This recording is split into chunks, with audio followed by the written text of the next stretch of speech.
خانقاہ ربانیہ نقشبندیہ روحانی معالج پیر مفتی احسن محمود نقشبندی صاحب۔ حضور پاک صلی اللہ علیہ وسلم کی بعثت کا پہلا مقصد اللہ تعالیٰ نے فرماتے ہیں یتلو علیہم آیاتک، آپ کی بعثت کا پہلا مقصد ہے کہ اوپر قرآن پاک کی تلاوت کرنا، آیات کی تلاوت کرنا، قرآن پڑھ کو سنانا۔ اس لیے قرآن کتاب انقلاب ہے۔ قرآن کو کیا فرمایا؟ یہ کتاب انقلاب ہے کہ اس کی برکت سے اللہ نے دنیا کے اندر انقلاب برپا کیا۔ قرآن پاک کی تلاوت کے اندر وہ تاثیر ہے، اس کے پڑھنے کے اندر، اس کو سننے کے اندر جس تاثیر کی تصدیق پاک پیغمبر صلی اللہ علیہ وسلم کے دور کے بشر کرتے ہیں۔ حضرت انس راضی ہیں رضی اللہ عنہ فرماتے ہیں کہ ولید بن مغیرہ سرداران قریش کے مشرکین قریش میں تھا۔ ایک دفعہ اس نے نبی پاک صلی اللہ علیہ وسلم حرم کے اندر تلاوت فرما رہے تھے تو غیر کو سنا۔ تلاوت سنی تو ایسے متاثر ہوا، ابو جہل کے پاس آیا، ابو جہل آج ایسا کلام سنا ہے جو کسی عام آدمی کا کلام نہیں ہو سکتا، جو کسی اجنبی کا کلام نہیں ہو سکتا، یہ اللہ کے کلام کے علاوہ یہ کلام نہیں ہو سکتا۔ اس کے کافر میں آ کے تصدیق جو ہے اس کا دل متاثر ہو گیا۔ ایک صاحب تھے مدینہ کے اندر، مکہ کے اندر بڑے شاعر، ان کا نام میری زبان سے اتر گیا ہے۔ وہ جب وہ تحقیق کرنے آئے حضور پاک صلی اللہ علیہ وسلم کے مطابق، اور بڑے آدمی تھے، مالدار تھے، علاقے کے سردار تھے، وہاں تحقیق سے آئے۔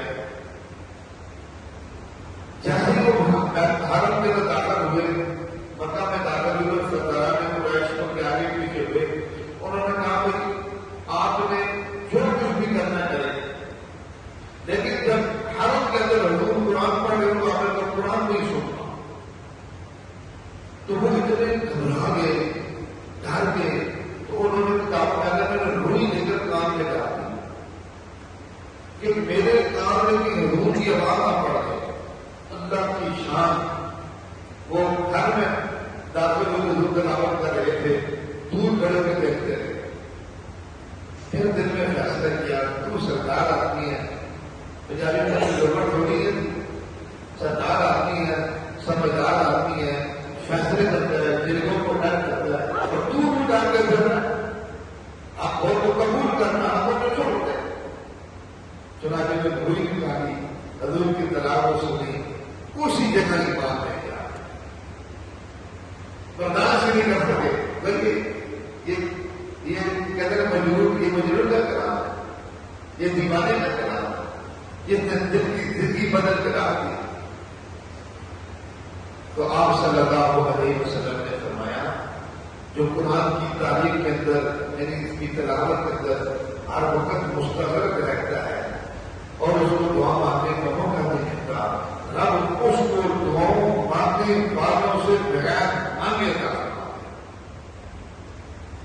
ایک اور روایت میں حضور پاک صلی اللہ علیہ وسلم فرماتے ہیں کہیں کوئی لوگ جمع ہو کر جب قرآن پاک کی تلاوت کرتے ہیں تو ان کے اوپر سکینہ نازل ہوتا ہے، اللہ کی رحمت ان کو گھیر لیتی ہے۔ رب کائنات ان لوگوں کا تذکرہ فرشتوں کے ساتھ کرتے ہیں، دیکھو فرشتوں میرے بندے میرے قرآن کی تلاوت کر رہے ہیں۔ سامعین گرامی قدر، آج المیہ یہ ہے میرے آپ کے لیے، ذرا میرے سمیت اپنا محاسبہ کریں، کون ہے جو رمضان کے علاوہ قرآن کی تلاوت کرتا ہے؟ وہ بھی شوق تھا۔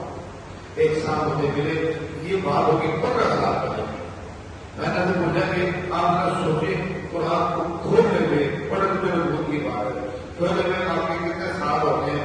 وہ نے کہا پہلے 30 سال سے میں نے قرآن پڑھا کو نہیں کھولا، 30 سال ہونے کو بھی تلاوت نہیں۔ بچپن میں جب پڑھتے تھے پیدا پڑھتے تھے اس کے بعد تک تلاوت۔ اب آپ دیکھ لیجیے اور کیا فرمایا امام غزالی رحمۃ اللہ علیہ کے بارے میں آتا ہے، اللہ پاک کی زیارت ہوئی تو فرمایا کہ 99 بار زیارت ہوگا. فرمایا اب کی بات زیارت ہوئے گی تو پوچھوں گا نا آپ کا تو کیسے ملتا ہے. پھر اللہ کی زیارت ہوئی تو اللہ پاک نے فرمایا کہ میرے قرآن کی تلاوت ہونے سے، قرآن کو پڑھنے سے میرا قرب نصیب ہوتا ہے. فرمایا اللہ کی سمجھ کر پڑھیں گے بجائے سمجھے پڑھے. فرمایا قرآن کی تاثیر یہ ہے سمجھ کر پڑھو تو تب بھی میرا قرب ملے گا، بجائے سمجھے پڑھو تو تب بھی میرا. اس لیے پاک پیغمبر صلی اللہ علیہ وسلم کی بعثت کا پہلا مقصد تلاوت قرآن پاک ہے. قرآن پاک کی آیات کو پڑھنا، قرآن پاک کی تلاوت کرنا، اپنا محاسبہ کریں. ہمیں اپنا آئینہ نظر آئے گا ہم قرآن پاک کی کتنی تلاوت کرتے ہیں. میرے سمیت نیت کریں روزانہ انشاءاللہ کم از کم ہم ایک رکوع سے شروع کرتے ہیں. میں نہیں کہتا کہ ایک سپارہ سے شروع کریں، 2 سپارہ پڑھیں. حق قرآن پاک کے لیے روزانہ 1 سپارہ تلاوت کرنا، حافظ قرآن کے لیے روزانہ 3 سپارہ تلاوت کرنا قرآن کا حق ہے. جی ہاں، ہم حق سے اسی کا قرآن پاک کی کام ہمیں بار پڑھ رہی ہے تاکہ زلزلے زمینیں ہل رہی ہیں، سیلاب طوفان آ رہے ہیں، ہم پھر بھی انسان نہیں مان رہے. ہمیں اس بات کا خیال کرنا نہیں ہے معلوم کتنے حالات آ رہے ہیں ہمارے اپنے ہاتھوں میں کمائیے گے سارے. تو روزانہ دن کریں، ایک رکوع سے شروع کریں، 1 سپارہ تک جانا ہے. میں بھی کروں آپ اشارے کرتے ہیں انشاءاللہ بنا دبا کے کرتے ہیں انشاءاللہ. ہمارے ہاں جادو، جنات، بندش اور نظر بد کا شافی علاج قرآن و سنت کی روشنی میں کیا جاتا ہے.